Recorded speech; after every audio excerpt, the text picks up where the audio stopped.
ये आकाशवाणी जयपुर अजमेर है। अब आप रितिका गुप्ता से भरतपुर जिले की चिट्ठी सुनिए। इसके लेखक हैं शिव कुमार वशिष्ठ। जिले में इन दिनों तेज बरसात का दौर बना हुआ है।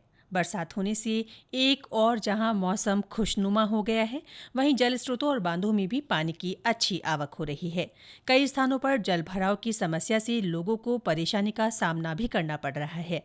भरतपुर में रुक रुक कर हो रही बरसात से कई इलाकों में भरे पानी को नगर निगम और भरतपुर विकास प्राधिकरण की ओर से पंप सेट लगवाकर निकाला जा रहा है। इसके अलावा जिला प्रशासन द्वारा लोगों से नदी, नालों और एनीकट से दूर रहने की लगातार अपील की जा रही है।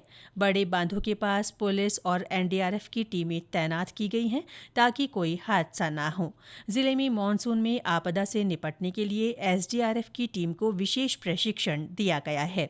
हरियालो राजस्थान अभियान के तहत जगह जगह पौधरोपण के कार्यक्रम हो रहे हैं। इस बीच श्रावण मास के लगते ही धार्मिक आयोजन शुरू हो गए हैं। कल सावन के पहले सोमवार पर शिवालयों में बम बम भोले के जयकारे गूंज उठे। श्रद्धालुओं ने भगवान शिव का जलाभिषेक, रुद्राभिषेक और पंचामृत अभिषेक किया। मुख्यमंत्री भजनलाल शर्मा गुरु पूर्णिमा पर भरतपुर पहुंचे। उन्होंने लुधावई वाले हनुमान मंदिर में पूजा अर्चना की। इस दौरान उन्होंने संतों का पूजन किया और देश प्रदेश में खुशहाली की कामना की। मुख्यमंत्री ने आमजन की समस्याओं को भी सुना और अधिकारियों को समस्याओं के समाधान के निर्देश दिए। इस मौके पर गृह राज्य मंत्री जवाहर सिंह बेढ़म के अलावा कई विधायक और अन्य जनप्रतिनिधि मौजूद रहे। मुख्यमंत्री ने भरतपुर के एमएसजे कॉलेज ग्राउंड पर पौधरोपण भी किया। अंतर्राष्ट्रीय योग दिवस पर जिला मुख्यालय सहित सभी तहसील और ग्रामीण क्षेत्रों में योगाभ्यास कार्यक्रम हुए। लोहागढ़ स्टेडियम में आयोजित हुए मुख्य अंतर्राष्ट्रीय योग दिवस कार्यक्रम में जल संसाधन और जिला प्रभारी मंत्री सुरेश सिंह रावत, जिला प्रभारी सचिव शुचि त्यागी सहित विधायक, जनप्रतिनिधि और आमजन ने शिरकत की।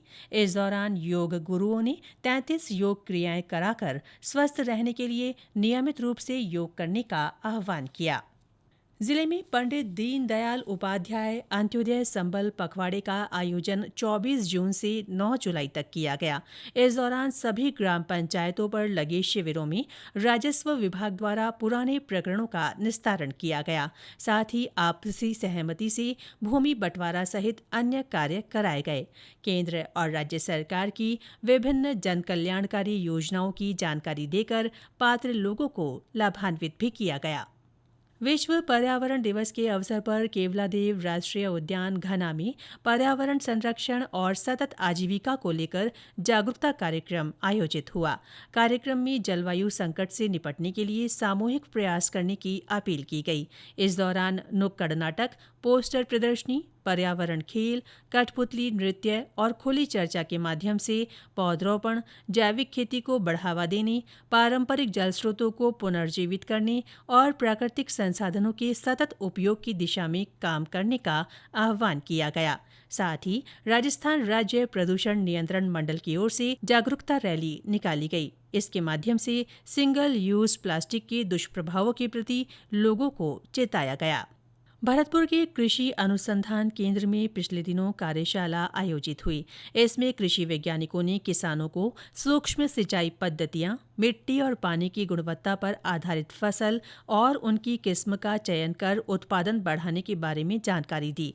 इसके अलावा भरतपुर क्षेत्र में मधुमक्खी पालन कर शहद प्रोसेसिंग के बारे में समझाया गया। साथ ही किचन गार्डन बनाने से संबंधित टिप्स भी दिए गए। युवाओं को रोजगार उपलब्ध कराने के उद्देश्य से रोजगार मेले का आयोजन हुआ। किला स्थित रोजगार कार्यालय में लगाए गए इस मेले में राज्य के अलावा मध्य प्रदेश, उत्तर प्रदेश और गुजरात की करीब 25 कंपनियों ने युवाओं के साक्षात्कार लिए। करीब 1100 बेरोजगार युवाओं को विभिन्न कंपनियों ने चयनित कर नौकरी के ऑफर लेटर सौंपे। विश्व बाल श्रम निषेध दिवस के अवसर पर विधिक सेवा प्राधिकरण की ओर से कार्यशाला आयोजित हुई।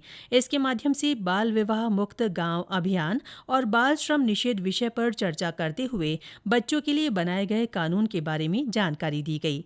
इस दौरान बाल विवाह पीड़ितों के पुनर्वास के लिए मानक संचालन प्रक्रिया के बारे में भी जानकारी दी गई। इसके साथ ही भरतपुर जिले की चिट्ठी समाप्त हुई।